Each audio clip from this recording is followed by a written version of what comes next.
Hadzabe, a fascinating journey into the mysterious life of a hunting and gathering tribe in Tanzania. Get ready for a journey that you might not have heard of before. Today, I'm going to take you into an incredible story about a tribe that lives in a completely unique and unusual way compared to the modern world. The Hadzabe people of Tanzania. Don't think you already know about them, because what you're about to hear will make you rethink everything. When you hear the name of this tribe, you might have heard a few stories about them, but the real story of the Hadzabe is a journey full of surprises, making everything you thought you knew about tribes seem pale in comparison. So who exactly are the Hadzabe? They have customs, cultures, and ways of life that are entirely different from what you could ever imagine. A life like no other. The Hadzabe are one of the last tribes on Earth that still practice hunting and gathering in the 21st century. They live around Lake Eyasi, an area rich in biodiversity, where natural resources are their primary source of survival. There's no technology, no agriculture. They simply live in harmony with nature, continuing traditions that have lasted for over 10,000 years. When you think about them, you can imagine pioneers living isolated from the modern world with extraordinary survival skills. Master hunters. Imagine waking up each morning, not checking your phone for updates, but grabbing a bow and a poisoned arrow, ready to hunt for breakfast. For the Hadzabe, this is their daily reality. The men of this tribe are considered master hunters, and their main target? Monkeys. That's right, these skilled warriors are fearless in facing monkeys in the trees, armed only with bows, arrows, and courage that would make anyone think twice. But that's not all. The Hadzabe also hunt small antelopes, wild boars, and even birds. They are like the Uber Eats of the jungle, but with no delivery service. Everything depends on hunting and effort. However, here's surprising detail. Their hunting dogs aren't just pets. These dogs are crucial members of the group, and when one becomes sick or too old to hunt, the tribe makes a very practical decision. They turn it into food. A practical life with no waste. Now, for many, the idea of eating a hunting dog, one of their family members, might be hard to swallow. But for the Hadzabe, this is nothing strange. It's simply part of the life cycle, where nothing goes to waste. When a dog can no longer hunt, it becomes part of the meal for the next hunting trip. You might find it unsettling, but this is their approach to survival in a harsh wilderness.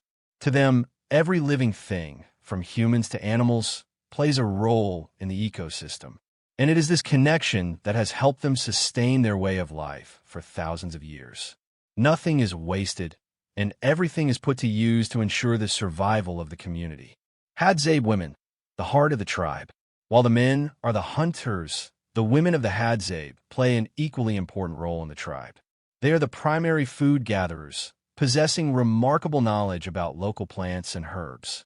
They know exactly which plants are edible, which have medicinal properties, and where to find them. This knowledge is passed down from generation to generation, ensuring the survival of the group. The women also care for the children and manage the household. They are the heart of the Hadzabe community, ensuring everything runs harmoniously. A life full of surprises and mystique. Exploring the Hadzabe way of life is an experience that makes you reflect on the essence of survival, the connection between humans and nature. You will feel the harshness of their environment and how these people face it with resilience, never compromising. Their life is not easy, but it offers invaluable lessons about perseverance, practicality, and a deep connection with the world around them. So, what do you think about the Hadzabe's way of life? Do you think their traditions and customs would make you reconsider the way you live today? Stay tuned for this video, and you'll uncover even more fascinating things about this tribe. People who live true to nature, with nothing fake, nothing wasted. The Hadzabe people of Tanzania are truly a fascinating community, where every aspect of their life is woven with cooperation, survival, and a deep connection to nature. Their unique customs may seem shocking to us, but they are central to how the tribe thrives in the harsh conditions of the Tanzanian savanna. One particularly intriguing aspect of their way of life is the relationship between men and women. In the Hadzabe community, a man may have more than 10 wives. Yes, you heard that correctly. But before you judge this as mere folly, let me explain why this custom is so deeply ingrained in their culture. A collaborative life. For the Hadzabe, polygyny, one man having multiple wives, isn't a matter of status or luxury. It's essential for survival. Life in the savannah is incredibly tough, and having multiple wives means more hands to help gather food, care for children, and keep the community strong and united. Each wife has a vital role to play, and together they form a robust survival team. But let's be clear, being a man with many wives isn't a simple feat. It's not just about gathering a harem. It requires hunting skills, leadership, and the ability to support multiple families. Imagine having a household with over 10 wives. There's never a dull moment, and there's always something that needs to be done, from hunting to childcare. Sure, it sounds overwhelming, right? But in the Hadzabe culture, this complex system works. The cooperative nature of having multiple wives is deeply ingrained in their way of life.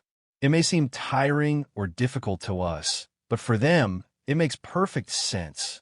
It's about ensuring everyone has a role to play, and tasks are shared among the family members. It's an example of unity and practical survival in its rawest form. The quest for water in the harsh savannah. Have you ever stopped to think about the water sources of the Hadzabe? In a region where water can be scarce, finding a reliable source is critical to their survival. The Hadzabe are expert water gatherers. They know where to find natural springs, wells, and underground water sources, even during the driest seasons. They are incredibly resourceful, digging holes in dry riverbeds to tap into underground water. This process can be time-consuming, but it's crucial to their existence. They collect the water in makeshift containers, often using tree bark or hollowed-out gourds, before returning it to camp. This is just one example of the ingenuity the Hadzabe employ to survive in a land where every resource is precious. A diet of survival and adventure. The Hadzabe's diet is far from typical. They are not picky eaters. If it's found in nature, they'll eat it. Their meals consist of roots, tubers, wild fruits, honey, and, of course, meat. But here's where it gets interesting. One of their favorite foods is hedgehog. Yes, those prickly little creatures you usually only see in documentaries are a delicacy for the Hadzabe. They also hunt small mammals, birds, and even monkeys. If you think their diet stops there, think again. In times of scarcity, they'll eat whatever they can find, bugs, reptiles, you name it. Every meal for the Hadzabe is an opportunity to make the most out of what the savannah offers. Nothing goes to waste, and there's a sense of creativity in how they prepare their meals. It's like a cross between Master Chef and Survivor, where survival meets ingenuity. The sweet treasure of honey. One of the most crucial and exciting activities for the Hadzabe is collecting honey. To them, honey is not just a sweet treat. It's a vital source of nutrition and energy. However, harvesting honey is no easy task. The Hadzabe gather honey with the help of a bird called the honey guide, which leads them to beehives. The Hadzabe then climb tall trees, unprotected, and face aggressive bees, all to retrieve the precious honey. Despite the stings they endure, the honey is considered so valuable that it's worth the sacrifice. The process of honey gathering is not just a physical challenge, it's also a spiritual one. The Hadzabe believe that the bees protect something sacred, and the act of collecting honey is treated with reverence. It's a kind of ritual that connects them to the natural world in a way that most of us can't even comprehend. So, the next time you see a bee buzzing around, remember the Hadzabe and their deep respect for these tiny, powerful creatures. Trading, barter, and the Hadzabe economy. Now, you might wonder, how do the Hadzabe trade or interact with the outside world? Do they use money? Traditionally, the Hadzabe don't use money. Instead, their economy is based on bartering and sharing. If someone needs something, they simply ask, and in return, they offer what they have. This barter system strengthens community bonds and ensures that everyone has access to essential resources. However, as the Hadzabe interact more with the outside world, they have begun to engage in small-scale trade using money. They may sell handmade baskets, jewelry, or even participate in community tourism projects where they welcome visitors interested in learning about their unique culture. The money they earn is used to purchase items that aren't available in their environment, such as modern clothing or metal tools. The taco, a unique tradition. Speaking of food, you might be surprised to learn that the Hadzabe have a unique tradition involving something they call taco, but no, it's not the delicious Mexican taco you might be thinking of. Instead, it's a homemade mixture they make with wild tobacco and other local plants. They dry the leaves of wild tobacco, crush them into powder, and then mix the powder with ash from various plants. This concoction is then wrapped in leaves or placed in homemade pipes for smoking.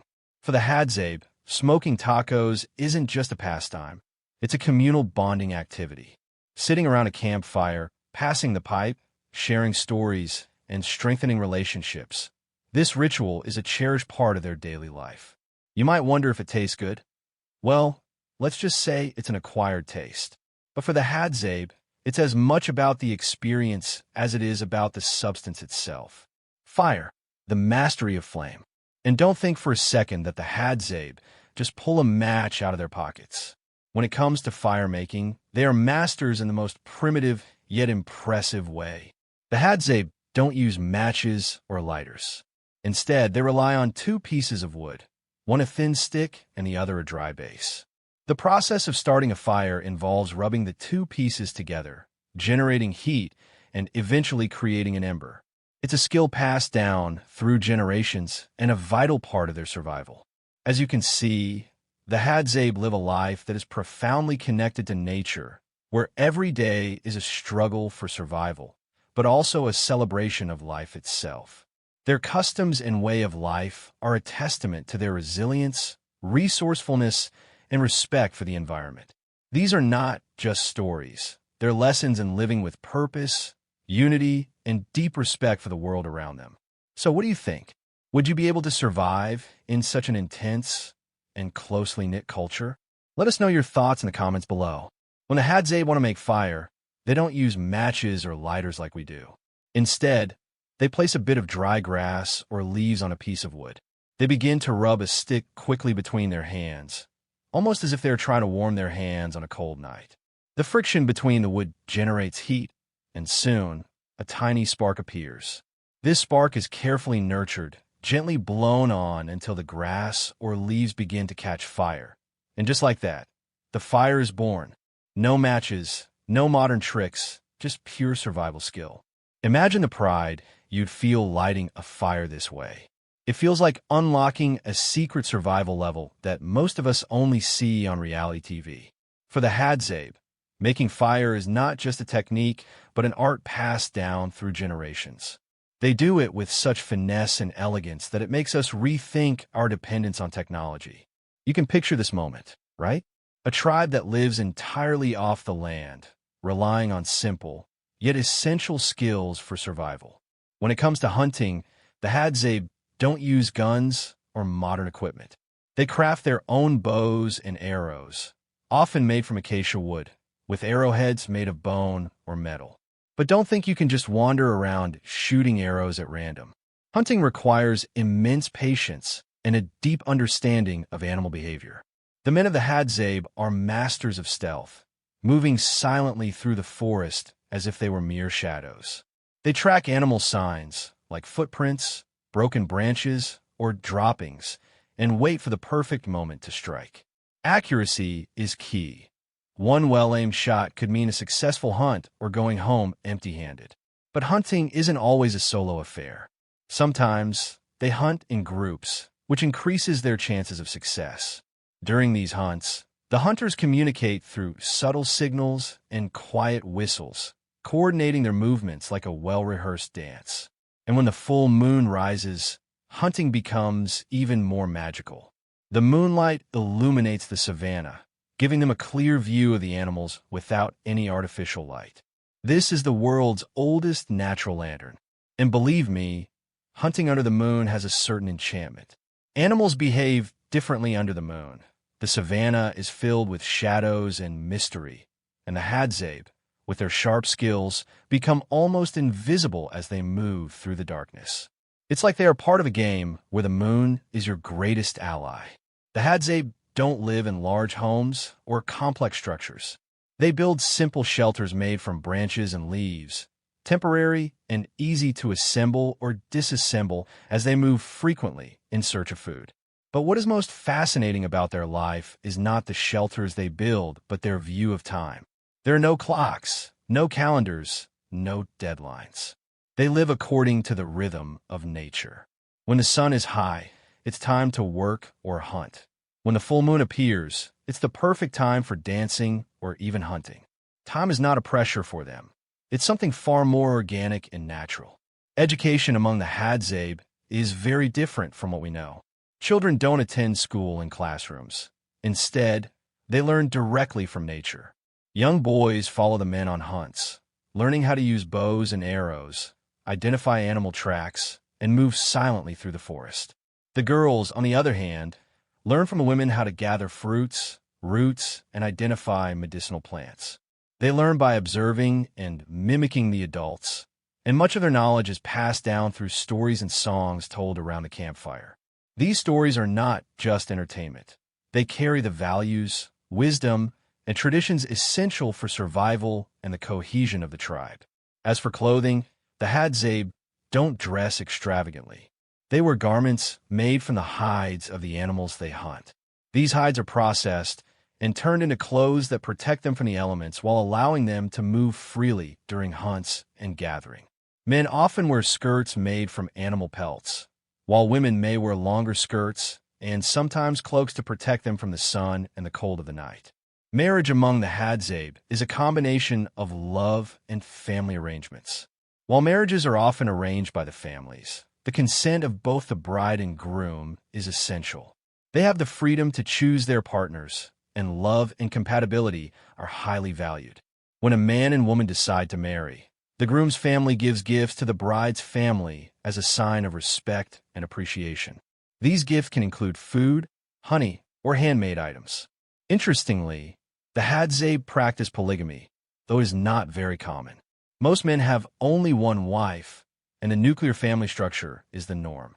Weddings are marked by dances, songs, and communal celebrations. There are no specific wedding dresses. The bride and groom wear their traditional animal hide garments. After marriage, responsibilities are clearly divided but highly cooperative. The men continue to hunt and protect the family, while the women gather food and take care of the children. Yet, both roles are equally valued and seen as crucial for the tribe's survival. One of the most impressive aspects of the Hadzabe is the deep respect they have for nature. They live in a completely sustainable way, taking only what they need and ensuring that natural resources are preserved for future generations. This includes responsible hunting, selective gathering, and respecting the natural cycles of plants and animals. They believe that everything in nature is interconnected, and they feel a deep responsibility to protect the environment that provides them with everything they need to live. Unfortunately, the Hadzabe now face many challenges. Modernity is knocking at their door, bringing with it the pressures of agriculture and development. The lands that were once freely used for hunting and gathering are now being turned into farmland. This forces the Hadzabe to adapt to a new reality. Many younger members of the tribe are leaving their traditional lifestyle to seek opportunities in the cities, which threatens the preservation of their ancestral culture. However, the Hadzabe are resilient. They are finding ways to preserve their way of life while facing outside pressures. Various conservation groups and organizations are working to help the Hadzabe protect their land and traditions. So what do you think? The journey into the life of the Hadzabe and their courageous hunting and survival methods shows us how they turn nature's challenges into opportunities for survival and connection with the world around them. From hunting monkeys in trees to facing swarms of bees for a drop of honey, the Hadzabe show us the true meaning of living in harmony with nature. But before we say goodbye, I want you to stop for a moment and think, what if we had the same courage and determination in our daily lives? We may not climb trees or hunt monkeys, but we all face our own challenges. And just like the Hadzabe, We can face every obstacle as an opportunity to grow and become stronger. If this story has inspired you, don't forget to like, subscribe to the channel, and share this video with anyone who might need a bit of inspiration. And remember, whenever you face a challenge, think of the Hadzabe. If they can face angry bees for honey, you can face anything. See you on the next adventure. Goodbye.